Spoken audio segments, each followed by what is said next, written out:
पर पार्टी में भी सुना नाराजगी हो गई, उन्होंने स्टेटमेंट दिया पार्टी ने जी जी कि ये हमारा स्टेटमेंट नहीं है। और जी बिल्कुल बिल्कुल नहीं, I agree with their statement के I don't any way represent the policies of the party. और मेरा ये मानना है कि I have a long way to go and मुझे ये नहीं लगता कि किसी तरीके से कि मुझे सब आता है या मुझे सब पता है या my superiors can not reprimand me और दे कांट टेल मी कि what to do. I do take it in my stride and मुझे अच्छा लगता है जब मुझे मेंटोर किया जाता है। कभी मुझे लाइफ में मेंटोरिंग मिली नहीं है, किसी ने कभी मुझे मेंटोर किया नहीं है।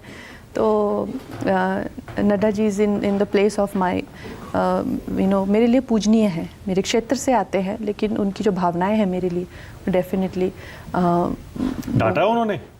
खैर डांटा तो अगर पूजनीय है तो फिर मेंटोर जो होता है वो तो समझा भी सकता है, डांट भी सकता है। बिल्कुल नहीं, कि कुछ चीज़ें होती हैं, आपके निजी विचार हो सकते हैं, लेकिन इस तरह पब्लिकली बोलने से पॉलिटिकल नुकसान हो सकता है। यस उनकी जो पॉलिसीज़ हैं I am aligned with that and I am asked to कि जब आप एक तरह से पार्टी के साथ चल रहे हैं तो you have to see the larger cause. और बीजेपी का लार्जर कॉज है कि देश रहना चाहिए।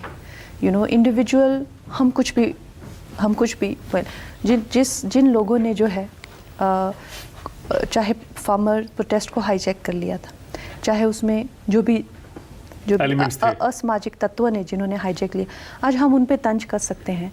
लेकिन ये जान के मुझे अच्छा लगता है कि हमारे शीर्ष नेतृत्व का जो है उनका दिल अभी भी उन फार्मर्स पे है जो कि वाकई में हम लोग चाहे क्रिमिनल्स की तरफ ज़्यादा ध्यान दे सकते हैं लेकिन उनका पूरा ध्यान सिर्फ फार्मर्स पे केंद्रित है और वो उनके ही वेलफेयर के लिए वो सोच रहे हैं। और क्रिमिनल्स को ऑफ कोर्स अपने तरीके से वो हैंडल करेंगे, उसके लिए भी स्ट्रेटजीज है, but that is not our place. तो आपका बयान क्या ट्विस्ट किया गया? आप सिर्फ कुछ लोगों को बोल रही थी और आपका जो बयान है वो सारे लोगों पर चिपका दिया गया? क्लियरली मैं यही कहूँगी कि जिस तरह से फार्मर्स प्रोटेस्ट को हथियाया गया और उसमें जो असामाजिक तत्वों ने जो काम किया, I am my self also farmer. और इनफैक्ट जब मुझ पर अटैक भी हुआ तो ये कह के किया गया कि हम फार्मर हैं तो हमने आपको वो जो चंडीगढ़ एयरपोर्ट पे yes I don't think they क्या हुआ था उस दिन चंडीगढ़ एयरपोर्ट? ठीक है, जो भी हुआ आई वाज अटैक्ड। तो आई डोंट बिलीव कि वो फार्मर्स के सेंटिमेंट से रेजोनेट करता है। मुझे लगता है वो क्रिमिनल्स के सेंटिमेंट से रेजोनेट करता है, क्योंकि अगर आप क्रिमिनल हैं, ऐसा नहीं हो सकता कि आपने किसी के बच्चे की हत्या कर दी और आप खुद को माँ कहें, मैं तो बहुत बड़ी माँ हूँ, मेरा तो खुद का बच्चा है। आप सारे हक खो देते हैं कुछ और बनने के once you are a criminal. आप अपनी बेटी को कितना भी प्यार करें, आप कितने भी अच्छे भाई हों, लेकिन अगर आप किसी लड़की को मोलेस्ट करते हैं, रेप करते हैं, तो आप फिर वही होते हैं, आप फिर और कुछ नहीं होते हैं।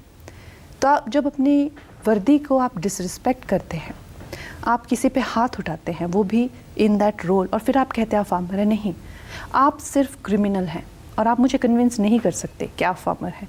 बट हैविंग सेड दैट, मैं अपनी पार्टी की पॉलिसीज़ के साथ में फुली अलाइंड हूँ एंड मुझे, जैसा मैंने हमेशा ही कहा है कि if I hurt their cause, क्योंकि उनके लिए राष्ट्र रहना चाहिए और राष्ट्र तभी रह पाएगा जब भारतीय जनता पार्टी रह पाएगी।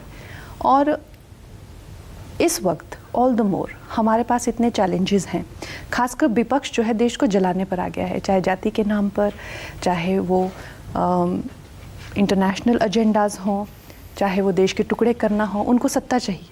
All the more we need to stick together and protect the country.